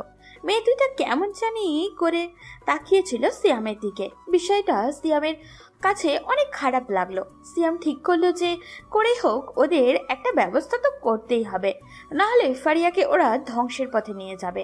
সিয়াম ট্রে নিয়ে বাইরে চলে আসলো। এখন তাকে জানতে হবে এই আবির ছেলেটা কে। ওই ছেলেটাকে খুঁজে বের করতেই হবে। তখন সিয়াম তার দুজন লোককে কল করলো। এর মধ্যে একজন হলো সিয়ামের কর্মচারী আরিফ। সিয়াম তখন আরিফকে কল করে বলল, হ্যালো আরিফ। জি স্যার, বলুন আপনাকে কিভাবে সাহায্য করতে পারি? আপনি এতদিন পর আমাকে কল করলেন, কোনো দরকার স্যার? আরিফ, তোমাকে একটা মেয়ের ফটো সেন্ড করছি। এই মেয়েটাকে তুমি তুলে নিয়ে জানতে চাইবে যে আবিরকে যদি খুঁজে পাও তাহলে ওকে বন্দি করে রাখবে। ঠিক আছে স্যার, আপনি মেয়েটার ফটো পাঠিয়ে দিন, আমি যত তাড়াতাড়ি সম্ভব মেয়েটাকে তুলে নিয়ে আসব। এদিকে ফারিয়া তার বন্ধুদের সাথে আড্ডা দিচ্ছে। তখন রিমা ফারিয়াকে বলল, দোস্ত, তোকে একটা কথা বলার ছিল, তুই যদি মাইন্ড না করিস তাহলে বলবো। কি কথা বল। আসলে দোস্ত, তুই তো আবিরকে চিনিস। আবির তোকে অনেক ভালোবাসে। সে তোর বাবার ভয়ে বলতে পারছে না তোকে কিছুই। না দোস্ত, আমি কাউকে ভালোবাসতে পারবো না। আমি তোকে আগেও বলেছিলাম আমি এসব সম্পর্কে জড়াতে চাই না। বিশ্বাস কর দোস্ত, আবির তোকে অনেক ভালোবাসে। ও তোকে ছাড়া বাঁচবে না। যদি মনে হয় ওর সাথে রিলেশন করা দরকার তাহলে করবি, না হলে একবার ওকে দেখা করে সান্ত্বনা দিতে পারিস। তোকে তো বললাম আমি কারোর সাথে রিলেশন করব না। এরপরেও তোরা যখন এত করে বলছিস তখন আবিরের সাথে একবার দেখা করব। তখন রিমা মনে মনে ভাবতে থাকে, আবিরের সাথে দেখা করলে বুঝে যাবি ও কেমন ছেলে। একবারই তোকে একদম ধ্বংস করে দিবে। এরপর দেখবো তুই আমাদের সামনে কিভাবে অহংকার করিস তোর বাবার টাকা দিয়ে। দেখবো তোর বাবা তোর ইজ্জত বাঁচাতে পারে কিনা। কি রে দোস্ত, তুই তো কি ভাবছিস? আচ্ছা চল, তোর চাকরটার সাথে একটু মজা নিয়ে আসি। আচ্ছা চল, ভালো বুদ্ধি দিয়েছিস। ওর সাথে একটু মজা নেওয়াই যায়। ছেলেটাকে একদম আজ নাকের জলে চোখের জলে করে ছাড়বো। তাহলে একটা প্ল্যান শোন। এরপর রিমা ফারিয়াকে একটা বুদ্ধি দিল। ফারিয়ারও বুদ্ধিটা অনেক পছন্দই হলো। ফারিয়া ভাবলো সিয়ামকে একটা শিক্ষা দেওয়া দরকার আছে। আসার পরেই তার মায়ের কাছে তাকে বকা শুনিয়েছে। ওদিকে সিয়াম ছাদে কাজ করছে। তখন হঠাৎ করেই ফারিয়া আসলো, এসে সিয়ামের সামনে দাঁড়ালো। সিয়াম তখন গাছে পানি দিচ্ছিল, যার ফলে ছিটকে কয়েক ফোঁটা পানি গিয়ে ফারিয়ার পায়ে পড়লো। ফারিয়া এটা দেখেই চিৎকার করে বলল, এই চাকরের বাচ্চা, তুই এটা কি করলি? আমার এত টাকার জুতা নষ্ট করে দিলি। দেখ, আমার বান্ধবীদের জুতায়ও পানি পড়ে গেছে। তুই এটা কেন করলি? কথাটা শুনে সিয়াম অবাক হয়ে গেল, কারণ তাদের কিছুই হয়নি, সামান্য পানির ছিটা পড়েছে। কিন্তু তারা সিয়ামকে অপমান করার জন্য এই প্ল্যানটা করেছে। সিয়াম কিছু বলছে না। তখন ফারিয়ার বান্ধবী রিমা বলল, হে চাকরের বাচ্চা, দাঁড়িয়ে দেখছিস কি? আমাদের জুতো নষ্ট করে দিয়েছিস, এখন তাড়াতাড়ি জুতোগুলো পরিষ্কার কর। সিয়াম মেয়েটার কথা শুনে অনেক লজ্জায় পড়ে গেল, কারণ সে কোনোদিনও এই কাজ করেনি। সিয়াম এত বড় একটা কোম্পানির মালিকের ছেলে, এতটা লজ্জার একটা কাজ সে করবে? সিয়াম তাদের জুতা পরিষ্কার করে দিবে কি করে? তখন ফারিয়া চিৎকার করে বলল, কি হলো চাকরের বাচ্চা, শুনিসনি আমার বান্ধবী কি বলেছে? তাড়াতাড়ি আমাদের জুতা পরিষ্কার করে দে, না হলে কিন্তু তোকে এই বাড়ি থেকে বের করে দিব। সিয়াম তখন সেখানে দাঁড়িয়ে আছে। সিয়াম এই কাজটা কিছুতেই করতে পারবে না, তার তো একটা নিজস্ব আত্মসম্মান আছে। কিন্তু হঠাৎ করেই ফারিয়া সিয়ামের গালে একটা কষিয়ে থাপড় দিয়ে দিল। চাকরের বাচ্চা, আমার কথা কি তোর কানে যায় না? সিয়াম তখন দাঁড়িয়ে আছে। ফারিয়া সিয়ামের কাঁধে ধাক্কা দিয়ে তাকে বসিয়ে দিল। এরপর সিয়ামের হাঁটুর উপর পা তুলে বলল, এই নে, আমার জুতাটা এখনই পরিষ্কার কর, না হলে কিন্তু তোকে এক্ষুনি আমরা সবাই মিলে পিটিয়ে মেরে ফেলবো। সিয়ামের তখন অনেক লজ্জা লাগছিল। এরপরও এই কাজটা করতে হবে, কারণ সে এখন তাদের চোখে একজন চাকর মাত্র। সিয়াম ফারিয়ার জুতো পরিষ্কার করে দিল।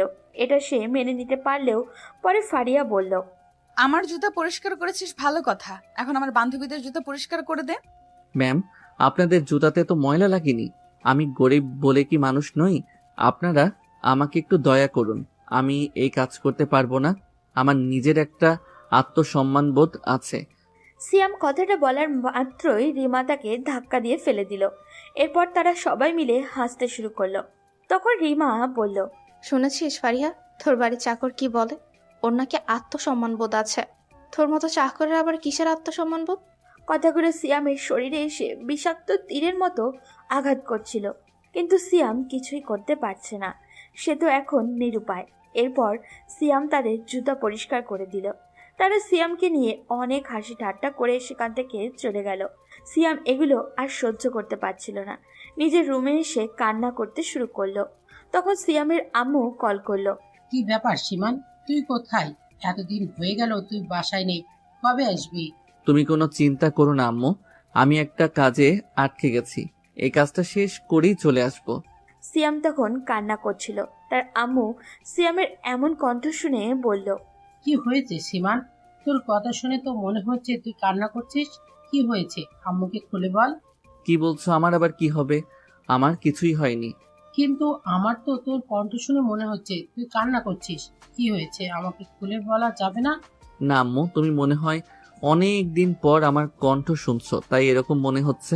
আচ্ছা ঠিক আছে, তাড়াতাড়ি বাসায় চলে আসিস, আমরা তোর অপেক্ষা করছি। এরপর সিয়াম ফোনটা রেখে দিল।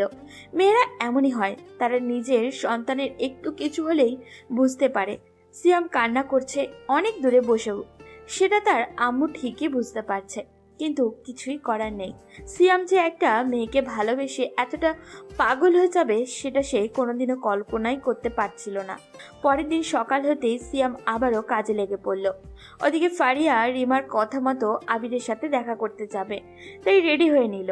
ছেলেটা নাকি তাকে এতটা ভালোবাসে, তাই ফারিয়া ভাবলো ওর সাথে একবার দেখা করা দরকার।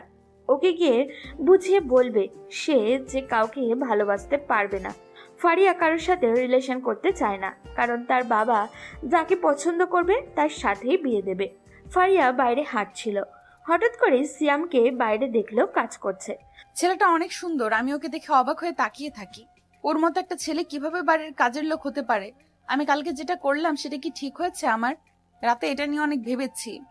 আমার হয়তো এই কাজটা করাটা ঠিক হয়নি। আমার ওর কাছে ক্ষমা চাওয়া দরকার। আমি আমার বান্ধবীদের পাল্লায় পড়ে এই কাজ করে ফেলেছি। এতে হয়তো সিয়াম অনেক কষ্ট পেয়েছে, কিন্তু পরক্ষণে মনে হলো আমি তো এই বাড়ির মালিকের মেয়ে। আমি ওর সাথে যেরকমটা ইচ্ছা সেরকমটাই ব্যবহার করতে পারি। সে আমার বাড়ির কাজের লোক মাত্র। এসব ভাবছিলাম তখন রিমা ফোন করলো। দোস্ত তুই কোথায়? আবির আর আমি তো অপেক্ষা করছি তোর জন্য। তুই কোথায় আছিস? আমি বাসায় আছি, তোরা একটু অপেক্ষা কর। বাসায় আব্বু আছে, আব্বু চলে যাওয়ার পর আসবো। আচ্ছা ঠিক আছে, আমরা অপেক্ষা করছি, তুই আসার পর আমাদেরকে কল দিস। বলে রিমা ফোনটা রেখে দিল। এরপর ফারিয়া রেডি হতে শুরু করলো।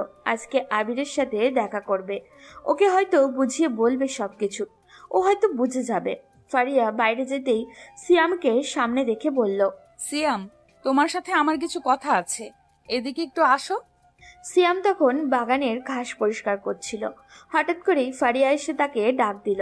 ফারিয়ার প্রতি কালকের ঘটনার পর থেকে সিয়ামের রাগ জমে আছে প্রচুর, তবুও এখন ফারিয়ার কথা শুনতে সে বাধ্য। সিয়াম ফারিয়ার সামনে দাঁড়াতেই ফারিয়া করুণ কণ্ঠে বলল, আসলে সিয়াম, কালকে তোমার সাথে যেটা করেছি সেটা অন্যায় হয়েছে, তুমি আমাকে ক্ষমা করে দিও। ফারিয়ার এই রকম কথা শুনে সিয়াম অনেক খুশি হলো।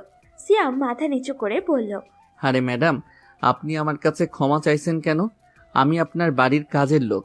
আপনি আমার সাথে যেরকম ইচ্ছা সেরকম ব্যবহার করতে পারেন। আর আপনার বান্ধবীদের কারণে আপনি এটা করেছেন, এটা আমি জানি, কিন্তু এটা করা ঠিক নয় ম্যাডাম। গরিব হয়ে যারা জন্ম নিয়েছে তারাও মানুষ। আমি বুঝতে পারছি সিয়াম, তুমি আমার উপর রাগ করে আছো, কিন্তু বিশ্বাস করো আমি ইচ্ছে করে এসব করিনি। ওদের প্ল্যানে কি করে যে ঢুকে গেলাম আমি বুঝতে পারিনি। তুমি আমাকে ক্ষমা করে দিও। বলেই ফারিয়া সেখান থেকে চলে গেল। সিয়াম মনে মনে অনেক খুশি হলো। যাক, সব কিছুর পরে মেয়েটা তো নিজের ভুল বুঝতে পেরেছে। সিয়াম আবারও কাজে চলে গেল। একটু পর সিয়ামের ফোনে আরিফ কল করলো। কি ব্যাপার আরিফ, কি হয়েছে? স্যার, আপনি যে ছেলেটার কথা বলেছিলেন সেই ছেলেটাকে খুঁজে পেয়েছি। কি করব? ওর দিকে নজর রাখো, ওর সব খবর আমাকে জানাবে। ওকে স্যার, আপনি চিন্তা করবেন না, আমি ওকে ফলো করছি। সিয়াম ফোন রেখে ভাবছিল এই আবিরকে কিভাবে শাস্তি দেওয়া যায়, কিন্তু হঠাৎই দেখলো ফারিয়া সেজেগুজে বাড়ি থেকে বেরিয়ে যাচ্ছে। এর মানে কি ওই ছেলেটার সাথে দেখা করতে যাচ্ছে নাকি? সিয়ামের ধারণাই ঠিক হলো। একটু পর আরিফ কল করলো। স্যার, একটা মেয়ে ওর সাথে দেখা করতে এসেছে। ওরা দুইটা মেয়ে এই ছেলেটার সাথে বসে আছে একটা রেস্টুরেন্টে। আমরা কি ওকে ধরে নিয়ে যাব? আপাতত তুমি কিছু করো না, ফলো করতে থাকো ওদের। যদি কোনো খারাপ কাজ করে তাহলে আমাকে জানাবে, আমি আসছি ওই জায়গায়। বলেই সিয়াম রেডি হতে শুরু করলো। যে করেই হোক ফারিয়াকে বাঁচাতে হবে, কারণ সে জানে এই ছেলের উদ্দেশ্য খুব খারাপ। ওইদিকে ফারিয়া অনেকক্ষণ ধরে আবিরের সামনে বসে আছে। ওকে বোঝানোর চেষ্টা করছে যে ফারিয়া ওর সাথে রিলেশন করতে পারবে না, কিন্তু আবির কিছুতেই বুঝতে চাচ্ছে না। ফারিহা, বিশ্বাস করো, আমি তোমাকে অনেক ভালোবাসি, তোমাকে ছাড়া থাকতে পারবো না। প্লিজ তুমি আমাকে অ্যাকসেপ্ট করে নাও। আবির, তুমি বুঝতে পারছো না, আমার বাবা অনেক রাগী। উনি যাকে আমার জন্য এনে দিবেন আমি তাকেই বিয়ে করব, এর বাইরে আমি কাউকে পছন্দ করা সম্ভব না। আমি কিন্তু মরে যাব তোমাকে না পেলে। আমি তোমাকে ছাড়া এক মুহূর্ত কল্পনা করতে পারি না। আমি তোমাকে প্রচন্ড ভালোবাসি, বিশ্বাস করো। একটু ভেবে দেখ দোস্ত, আবির তোকে অনেক ভালোবাসে। রিমা, তোকে আমি আগেও বলেছি, এখনো বলছি, তুই আবিরকে বোঝা। আমি ওর সাথে রিলেশন করতে পারবো না। তোরা তো আমার বাবাকে চিনিস, যে কোনো সময় আবিরের ক্ষতি করে দিতে পারে। আচ্ছা সেসব কথা পরে হবে, এখন চল আমরা একটু ভেতরে গিয়ে বসি। আমরা তো এখানেই ঠিক আছি, তাহলে ভেতরে গিয়ে কি করব? আরে কি বলিস, এখানে কি কথা বলা যায় নাকি? দেখ সবাই আমাদের দিকে তাকিয়ে আছে, চল একটু ভিতরে গিয়ে বসি। এরপর ওরা ফারিয়াকে একটা রুমের মধ্যে নিয়ে আসলো। তারা বসে কথা বলছিল, তখন হঠাৎ করেই রিমা বলল, দোস্ত তুই আবিরের সাথে একটু পার্সোনাল কথা বল, ওর কথাগুলো শুন। যদি তোর ভালো লাগে তাহলে তুই ওর সাথে রিলেশন করবি, না হলে করবি না। আমি বাইরে আছি। আমি পারবো না, তুই এখানে বসে থাক। আচ্ছা তারপরে আমি একটু বাইরে যাই, তুই ওর সাথে একটু কথা বলে দেখ না। বলে রিমা রুম থেকে বের হয়ে গেল। এরপর আবির ফারিয়ার সাথে কথা বলছিল। ফারিয়া আবিরকে বলল, দেখো আবির, তুমি অনেক ভালো ছেলে, কিন্তু আমার পক্ষে তোমার সাথে রিলেশন করা সম্ভব না। আমার বাবা বলে দিয়েছে যে যাকে পছন্দ করবে আমার তাকেই বিয়ে করতে হবে। তাই এসব ঝামেলায় আমি জড়াতে চাই না, এতে তোমার জীবনের অনেক ক্ষতি হবে। আমার জীবনের রিস্ক হবে মানে? আজকে তোর এমন অবস্থা করব, এরপর তুই কোনোদিন আর কোনো ছেলের দিকে তাকাতে পারবি না। তোর এই অহংকার আমি আজ মাটির সাথে মিশিয়ে দেব। ফারিয়া আবিরের কথা শুনে ভয় পেয়ে গেল। এরপর বলল, তার মানে তুমি কি করতে চাইছো? তুমি হঠাৎ করে এরকম কথা বলছো কেন? তাহলে তোর সাথে কি করে কথা বলবো? তুই অনেক অহংকার দেখিয়েছিস তোর বাবার সম্পত্তি নিয়ে, সেজন্য আমি আর রিমা তোকে প্ল্যান করে এইখানে নিয়ে এসেছি। আজকে তোর ইজ্জত আমি নিয়ে নিব। ফারিয়া আবিরের কথা শুনে কান্না করে দিল। এরপর আবিরকে বলল, তুই আর রিমা মিলে এইসব করেছিস? আমি তো তোদের বিশ্বাস করেছিলাম, আমি আমার বাবাকে সব বলবো। আমার বাবা জানলে তোদের দুজনকে শেষ করে ফেলবে। তুই এখান থেকে বেঁচে ফিরতে পারলে তো তোর বাবা আমাকে মারবে। আজকে তোর এমন অবস্থা করব যে তুই আর কারোর সামনে মুখ দেখাতে পারবি না। কারোর সামনে এই কথাগুলো বলতেও তোর লজ্জা করবে। আবির তুমি প্লিজ এরকম করো না, আমাকে ছেড়ে দাও। ছেড়ে দেব মানে? তোকে এইভাবে পাওয়ার জন্য কতদিন ধরে অপেক্ষা করেছি জানিস? কতদিন ধরে এই প্ল্যান করেছি। আবির ফারিয়ার শরীরের বাজেভাবে টাচ করতে লাগলো। ফারিয়া রেগে তার বাবাকে ফোন করতে যাবে, তখনই আবির তার কাছ থেকে ফোনটা কেড়ে নিল। ফারিয়া তখন ভয়ে চিৎকার করতে শুরু করলো। ওদিকে সিয়াম রেস্টুরেন্টে এসে যখন জানতে পারলো আবির ফারিয়াকে নিয়ে একটা রুমে গেছে, তখনই বুঝতে পারলো আবির ওর সাথে খারাপ কিছু করার চেষ্টা করছে। তাই সিয়াম দৌড়ে রেস্টুরেন্টের ওই রুমের দিকে যেতে লাগলো। তখন বাইরে দেখলো রিমা দাঁড়িয়ে আছে। রিয়া সিয়ামকে দেখে বলল, কিরে চাকরের বাচ্চা, তুই এখানে কি করিস? আমরা যে এখানে আসছি সে খবর কে দিল তোরে? তুই ফারিহার সাথে কি করেছিস? ওকে এই রুমের মধ্যে কে রেখেছে? ভিতরে কে আছে বল? তোর সাহস কি করে হয় আমার সাথে এমন করে কথা বলার? ফারিহা ভেতরে তার বয়ফ্রেন্ডের সাথে কিছু কথা বলছে। তুই এখানে কেন এসেছিস? আর আমাকে তুই করে বলার সাহস কোথায় পেলি তুই? সিয়াম তখন রিমার গালে কয়েকটা কষিয়ে থাপ্পড় দিয়ে দিল। রিমা সিয়ামের দিকে তাকিয়ে আছে, কোনো কথা বলছে না। সিয়াম তখন দরজা ধাক্কাতে শুরু করলো, কিন্তু দরজা কেউ খুলছে না। ওদিকে ফারিয়া হঠাৎ করে বাইরে থেকে দরজা ধাক্কানোর আওয়াজ শুনতে পেয়ে কিছুটা সাহস পেল। তার মানে কি কেউ তাকে বাঁচানোর জন্য এসেছে? তখন আবির ফারিয়াকে বলল, কাকে খবর দিয়েছিস? কে তোকে বাঁচাতে এসেছে? ফারিয়ার তখন কোনো কথা বলছে না, কারণ সে নিজেই জানে না কে তাকে বাঁচাতে এসেছে। সে কি ফারিয়াকে বাঁচাতে এসেছে নাকি মেরে ফেলতে এসেছে? কে বা কেন ধাক্কা দিচ্ছে এটা ফারিয়ার অজানা।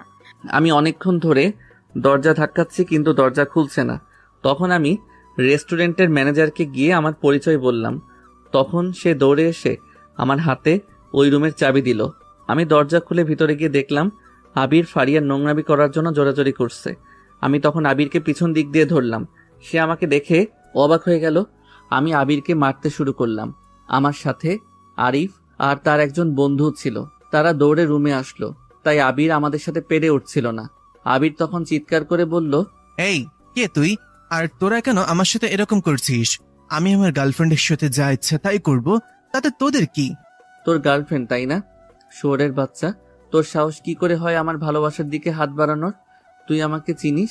ফারিয়া সিয়ামের কথা শুনে অবাক হয়ে গেল। সে সিয়ামের ভালোবাসা কিভাবে হলো? আর সিয়াম তাহলে কে?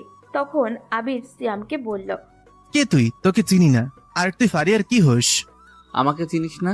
আমি এমএস গ্রুপের চেয়ারম্যান মেহরাব হুসাইন একমাত্র ছেলে সিয়াম। ফারিয়া সিয়ামের কথা শুনে অবাক হয়ে গেল। ও এখানে কি করে? আর ও এত বড় একটা কোম্পানির মালিকের ছেলে, কিন্তু তার বাড়িতে কেন কাজের ছেলের মতো থাকছিল? সিয়াম তখন আবিরকে মেরে তার লোক দুইটার সাথে পাঠিয়ে দিল। এরপরে রিমাকে গিয়ে ধরলো। প্লিজ আমাকে ক্ষমা করে দাও, আমি টাকার জন্য এসব করেছি। আবির আমাকে অনেক টাকা দিয়েছিল এই কাজটা করার জন্য। তোকে ক্ষমা করব? তুই বন্ধুত্বের সম্পর্কটাকে নষ্ট করে দিয়েছিস। ফারিহা তোকে বিশ্বাস করে তোর সাথে এখানে এসেছিল। তোকে এখনই আমি পুলিশের হাতে দিব। এরপর রিমা অনেক রিকোয়েস্ট করলো, কিন্তু শিয়াম সেদিকে কোনো ভ্রুক্ষেপই না করে পুলিশকে ফোন দিল। এরপর রিমাকে পুলিশের কাছে ধরিয়ে দিল। ফারিয়া তখন শিয়ামের কাছে গেল। কি ব্যাপার? আপনি যদি এত বড় কোম্পানির চেয়ারম্যানের ছেলে হন, তাহলে আমাদের বাড়িতে কেন কাজের লোকের মতো ছিলেন? আমি তোমাকে ভালোবাসতাম ফারিহা। তোমাকে চেক করার জন্য তোমার বাসায় কাজের লোকের মতো ছিলাম। তোমাকে সেই প্রথম একদিন মেলায় দেখেছিলাম। এরপর থেকে তোমাকে কাছে পাওয়ার জন্যই আমি তোমার বাড়িতে এসেছিলাম।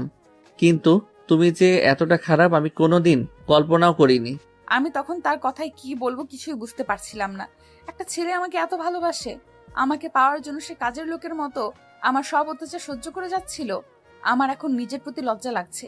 আমি ভেবেছিলাম তুমি অনেক ভালো মেয়ে, কিন্তু তুমি তোমার বাবার মতোই অহংকারী।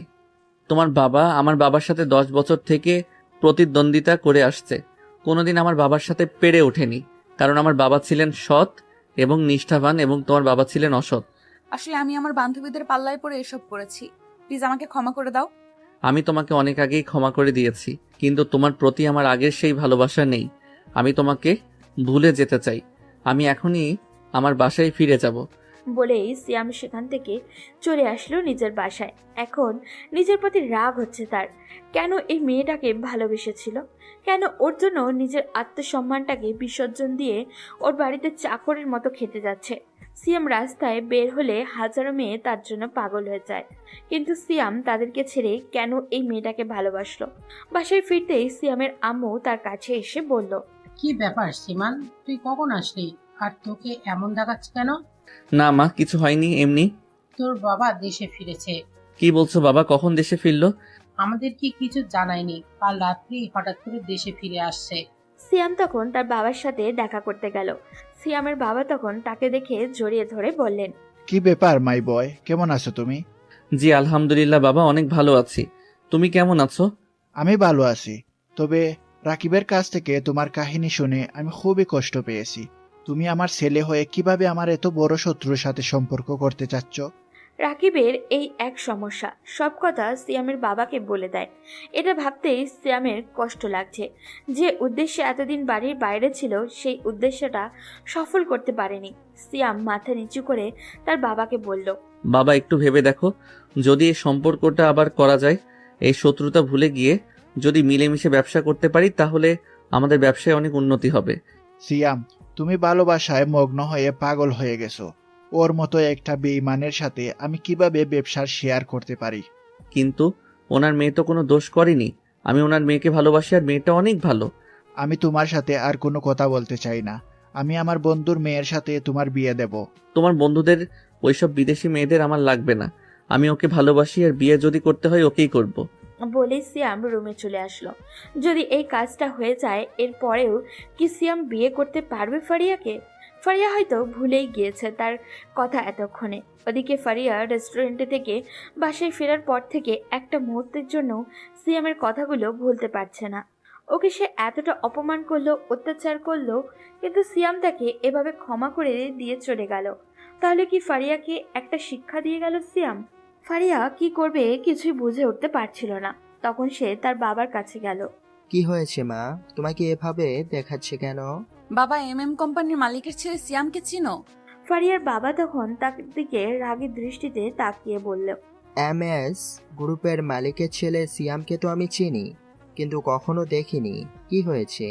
বাবা, আমি সিয়ামকে ভালোবাসি, ওকে বিয়ে করতে চাই। আমি ওকে ছাড়া বাঁচবো না। কথাটা বলা মাত্রই ফারিয়ার বাবা এসে তাকে গালে থাপ্পড় দিয়ে বললেন, এই কথা যেন আর কোনোদিন তোমার মুখে না শুনি। ওই ছেলেকে তুমি কোনোদিন পাবে না। ও ওর বাবার সাথে আমার অনেক দিনের ব্যবসায়িক দুঃসম্পর্ক, তাই এসব কথা আর কোনোদিন মুখে আনবে না। বাবা তুমি আমাকে মেরে ফেলো, এরপরও আমি সিয়ামকে চাই। সিয়াম ছাড়া আর কাউকে বিয়ে করতে পারবো না বলেই আমি আমার রুমে এসে কান্না করতে শুরু করলাম। কিন্তু সিয়াম কি এখনো আমাকে ভালোবাসে? সে তো আমাকে বলে দিয়েছে যে সে আমাকে আর বিয়ে করবে না, কিন্তু আমাকে যে করেই হোক ওকে মানাতে হবে, না হলে আমি নিজেকে ক্ষমা করতে পারবো না। আমি ওকে ভালোবেসে ফেলেছি, আমি কি করব কিছুই বুঝতে পারছি না। নিজেকে কেমন যেন অসহায় লাগছে। রাতে শুয়ে শুয়ে কান্না করছি, বারবার সিয়ামের কথা মনে হচ্ছে। এই একটা রাত আমার কাছে 1000 বছরের মতো লাগছে। তাই রাতে শুয়ে শুয়ে একটা সিদ্ধান্ত নিয়ে নিলাম। পরদিন সকালে সিয়াম রুমে শুয়ে আছে, তখন নিচে চিৎকার চেঁচামেচির আওয়াজ শুনল। তাই দ্রুত নিচে গিয়ে সিয়াম অবাক হয়ে গেল, কারণ ফারিয়া নিচে দাঁড়িয়ে আছে। সিয়ামের বাবা মা তাকে ঘিরে ধরে আছে। সীমান, মেয়েটা কি বলেছে? ও নাকি তোমাকে ভালোবাসে আর ও তোমাকে বিয়ে করতে চায়। এই বাড়িতে পালিয়ে চলে এসেছে। মা বাবা, এই মেয়েটা পাগল হয়ে গেছে। আমি তাকে আগে ভালোবাসতাম, কিন্তু এখন আর ভালোবাসি না। এই ছেলে তোমার যখন ইচ্ছা আমার কাছে আসবে, আমার মনে ভালোবাসা জাগিয়ে এসে আবার বলবে আমি তোমাকে ভালোবাসি না। এটা কিন্তু হবে না। আমি তোমার জন্য বাড়ি থেকে পালিয়ে চলে এসেছি। বাবাকে বলেছিলাম তোমাকে বিয়ে করব, কিন্তু বাবা না করে দিয়েছে, তাই আমি পালিয়ে চলে এসেছি। এটা কোনোদিনও সম্ভব নয়। আমি আর তোমাকে ভালোবাসি না। তুমি একটা অহংকারী মেয়ে। এই অহংকার যেদিন তোমার মধ্যে থেকে চলে যাবে সেদিন আমার কাছে আসবে। এর আগে কখনো আমার কাছে আসবে না। আমি তোমাকে ভালোবাসতে পারবো না। বিশ্বাস করো সিয়াম, সবকিছু ছেড়ে এসেছি তোমার জন্য। তোমাকে আমি ভালোবাসি। এই বাড়িতে দরকার হয় কাজের মেয়ের মতো থাকবো। তুমি যেরকম রাখবে সেরকমই থাকবো। এসব ন্যাকাবো আমার সামনে করবে না। আমি জানি তুমি নিজেকে পাল্টাতে পারবে না, তাই এসব করতে যেও না। এই বাড়ি থেকে চলে যাও। তোমার বাবা হয়তো তোমার জন্য অপেক্ষা করছে। আমি বললাম না আমি বাড়ি থেকে পালিয়ে চলে এসেছি, আর কখনোই বাড়িতে ফিরে যেতে পারবো না। সিয়ামের মা তখন সিয়ামের কাছে এসে বলল, সীমান, মেয়েটা কিন্তু অনেক সুন্দর, আমার ওকে অনেক পছন্দ হয়েছে। শাশুড়ি আম্মু, ও আমাকে কেন মেনে নিচ্ছে না? ওকে বলুন আমাকে ক্ষমা করে দিতে। সিয়ামের মা তখন ফারিয়ার কথা শুনে মুচকি হাসলেন। এরপর সিয়ামকে বললেন, সীমান, মেয়েটা এত করে যখন বলছে ওকে ক্ষমা করে দে। ও তো নিজের ভুল বুঝতে পেরেছে, তাহলে কেন এরকম করছিস? সিয়ামের মা, তুমি এসব কি বলছো? ওর বাবার সাথে আমাদের এতদিনের শত্রুতা। ওর বাবা কি আমাদেরকে মেনে নেবে ওর মেয়ের শ্বশুর বাড়ির লোক হিসেবে? এই লোকটাকে আর এই বাড়িতে ঢুকতে দিবেন না আপনারা। এই লোকটাকে বাবা হিসেবে আমি আর রাখতে চাই না, কারণ লোকটা আমাকে ছোটবেলা থেকেই শুধু অহংকার আর দাম্ভিকতা শিখিয়েছে, কোনোদিন আসল ভালো মানুষ হওয়া শিখায়নি। আমি সিয়ামের কাছ থেকে সেগুলো শিখেছি। আপনারা আমাকে ক্ষমা করে দিন প্লিজ। বলেই ফারিয়া সিয়ামের বাবার পায়ে পড়ে গেল। এরপর সিয়ামের বাবা তাকে তুলে ধরে বললেন, কি করছো মা? তুমি তো আমার মেয়ে নীলার মতোই। তুমি এভাবে আমার পায়ে ধরছো কেন? তুমি যখন চাচ্ছ তাহলে আমি তোমার সাথে সিয়ামের বিয়ে দেব, কিন্তু তোমার বাবা যদি পরে কোনো ঝামেলা করে সেই চিন্তায় আছি। কিন্তু বাবা, আমি ওকে বিয়ে করতে পারবো না। আমি ওকে আর ভালোবাসি না। ওকে একসময় আমি অনেক ভালোবাসতাম, কিন্তু এখন ওর প্রতি আমার কোনো ফিলিংস নেই। বাবা দেখো না, ও এরকম করে কথা বলছে কেন? ওকে বলো আমাকে বিয়ে করতে, না হলে আমি কিন্তু সুইসাইড করব। তুমি কোনো চিন্তা করো না, ও এখন ভাব নিচ্ছে। এমনিতেই দেখবে পরে বিয়ের পিড়িতে সবার আগে উঠে যাবে। তুমি প্রস্তুত হয়ে নাও তোমাদের বিয়ের জন্য। সিয়াম তখন আর কোনো কথা বলতে পারল না। সে মনে মনে অনেক খুশি হচ্ছে, কারণ ফারিয়া তার হতে যাচ্ছে। ওকে না হয় বিয়ের পরেই তার মতো করে তৈরি করে নিবে। কিন্তু সেখানেই ঘটল বিপত্তি। বিয়ের পিড়িতে সবাই বসে আছে, অনেক মানুষও চলে এসেছে। তখন হঠাৎ করেই পুলিশ নিয়ে সিয়ামদের বাসায় ঢুকলেন সাজিদুর রহমান। অফিসার, এই দেখুন, এই লোকটা আমার মেয়েকে ফাঁসিয়ে তার ছেলের সাথে বিয়ে দেওয়ার প্ল্যান করেছে। এরপর আমার সব সম্পত্তি হাতিয়ে নেবে। এই লোকটাকে অ্যারেস্ট করুন। আপনি পাগল হয়ে গেছেন অফিসার। আমাকে কেন অ্যারেস্ট করবেন? উনার মেয়েই আমার ছেলের সাথে বিয়ে করার জন্য উনার বাড়ি থেকে পালিয়ে এসেছে। উনার মেয়েকে উনি অত্যাচার করতেন, সেজন্যই আমার ছেলের সাথে বিয়ে করার জন্য এখানে চলে এসেছে। আপনি ওনার মেয়েকে জিজ্ঞেস করুন। অফিসার, আমি আপনাকে নিয়ে এসেছি, আপনি আমার কথা শুনুন। আমার মেয়েকে ওরা ব্ল্যাকমেল করেছে হয়তো। পুলিশ অফিসার তখন কার কথা শুনবেন কিছুই বুঝে উঠতে পারছেন না। দুজনেই দেশের বড় বড় দুইজন ব্যবসায়ী। পুলিশ অফিসার তখন সিয়ামের কাছে আসলেন। এরপর বললেন, তুমি তো মেহরাব সাহেবের ছেলে, তাই না? তো তুমি বলো, তুমি কি এই মেয়েটাকে তুলে নিয়ে এসেছো? বিশ্বাস করুন স্যার, আমি ওকে তুলে নিয়ে আসিনি। ও নিজের ইচ্ছায় এখানে এসেছে। এরপর অফিসার ফারিয়ার কাছে গেলেন এবং বললেন, তোমাকে কি মেহেরাব সাহেবের ছেলে এবং মেহেরাব সাহেব এখানে তোমাকে জোর করে নিয়ে এসেছে, নাকি তুমি নিজ ইচ্ছায় এসেছো? অফিসার, আপনি এরকম কেন করছেন? আপনি আমার মেয়েকে জিজ্ঞেস করছেন কেন? ওরা হয়তো আমার মেয়েকে ব্ল্যাকমেল করেছে। আমার মেয়ে সত্যি কথা বলতে পারবে না। তুমি কোনো চিন্তা করবে না, তুমি সত্যিটা বলো, আমি তোমার সাথে আছি। তোমার বাবাও তো তোমার সামনে দাঁড়িয়ে আছে, তুমি সত্যি কথাটাই বলো। সিয়াম তখন ফারিয়ার মুখের দিকে তাকিয়ে আছে, সে কি বলে সেটা শোনার জন্য। ফারিয়া তখন চিৎকার করে বলল, আমি সিয়ামকে ভালোবাসি আর ওকে ভালোবেসে এই বাড়ি থেকে বেরিয়ে এসেছি। ওই বাড়িতে এক মুহূর্তের জন্য আমরা শান্তিতে থাকতে পারি না। উনি শুধু টাকা নিয়ে ব্যস্ত থাকেন। এই লোকটাকে আমি বাবা হিসেবেই মানি না। আর আমি একজন প্রাপ্তবয়স্ক, আমার যথেষ্ট অধিকার আছে নিজের বিয়ে সম্পর্কে সিদ্ধান্ত জানানোর। উনি জোর করে চাইছিলেন ওনার কোনো ফ্রেন্ডের ছেলের সাথে আমাকে বিয়ে দিয়ে দেওয়ার জন্য, কিন্তু আমি সেটা মেনে নিব না, কারণ আমি সিয়ামকে ভালোবাসি আর ওকেই বিয়ে করতে চাই। পুলিশ অফিসার তখন সাজিদুর রহমানের সামনে গিয়ে বললেন, শুনছেন আপনার মেয়ের কথা? আপনার মেয়ে নিজ ইচ্ছায় এখানে এসেছে। আপনার মেয়েকে বোঝান, যদি ও এখান থেকে নিজ ইচ্ছায় যেতে চায় তাহলে ওকে নিয়ে যেতে পারেন, কিন্তু ও একজন প্রাপ্ত বয়স্ক মেয়ে, ওকে জোর করে আপনি নিয়ে যেতে পারবেন না। অফিসার, আপনি বোঝার চেষ্টা করুন। ওরা আমার মেয়েকে হয়তো ব্ল্যাকমেল করেছে। না মিস্টার, আপনি ভুল বুঝছেন। আপনার মেয়েকে ওরা ব্ল্যাকমেল করেনি, হয়তো আপনি আপনার মেয়েকে সঠিক শিক্ষা দিতে পারেননি। বলে অফিসার বেরিয়ে গেল। সাজিদুর রহমান তখন তার মেয়ের হাতে ধরলেন। চল এখান থেকে, এই ছেলেটার সাথে তোর বিয়ে আমি হতে দিব না। চল এখান থেকে। বাবা, তুমি এটা করতে পারো না। আমি সিয়ামকে ভালোবাসি আর ওকেই বিয়ে করব। তুমি এখান থেকে চলে যাও। আর যদি এখানে থাকতে চাও তাহলে আমার শ্বশুরের সাথে হাত মিলিয়ে থাকতে হবে। উনি খুব ভালো মানুষ। সিয়াম তখন ফারিয়ার কথা শুনে অবাক হয়ে গেল। এরপর তার সামনে গিয়ে বলল, ফারিহা, এটা কি রকম কথা? নিজের বাবার সাথে এরকম ভাবে কেউ কথা বলে?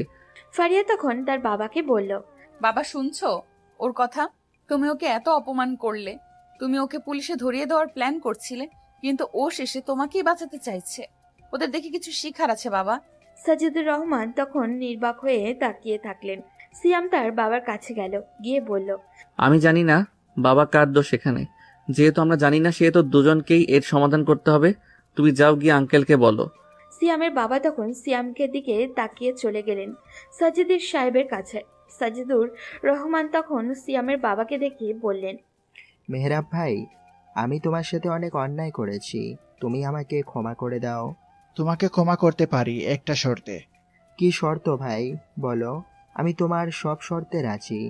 তোমার মেয়েকে আমার মেয়ে বানিয়ে পাঠিয়ে দিতে হবে। মেয়ে তো প্রস্তুত, এখন আমি নিজে দাঁড়িয়ে ওদের বিয়ে দেব। বিয়ে তাহলে শুরু করা যাক। এরপর বিয়ের সানাই বেজে উঠল। তাদের দুজনের বিয়েও হয়ে গেল। তাদের দুজনের বাবাও এখন নিজেদের মধ্যে সবকিছু সমাধান করে নিয়েছে। সিয়াম বাসর ঘরে ঢুকতেই ফারিয়া এসে সিয়ামকে সালাম করলো। সিয়াম ফারিয়াকে তুললেও ফারিয়া তখন সিয়ামকে বলল, দয়া করে আমাকে ক্ষমা করে দাও। আমি তোমার সাথে অনেক অন্যায় করেছি, অনেক অপরাধ করেছি, তোমাকে অনেক অপমান করেছি। ফারিহা, তুমি তোমার ভুল বুঝতে পেরেছো, এটাই অনেক। আমি তোমাকে ক্ষমা করে দিয়েছি। আমার তোমার উপর কোনো অভিযোগ নেই। সত্যি সিয়াম, তোমাদের মতো মানুষকে আমার পাশে পেয়ে আমি গর্বিত। নিজের জীবনসঙ্গী হিসেবে তোমাকে পেয়ে আমি অনেক খুশি হয়েছি। আমি ভাবতেও পারিনি তুমি এত সহজে আমাকে ক্ষমা করে দিবে।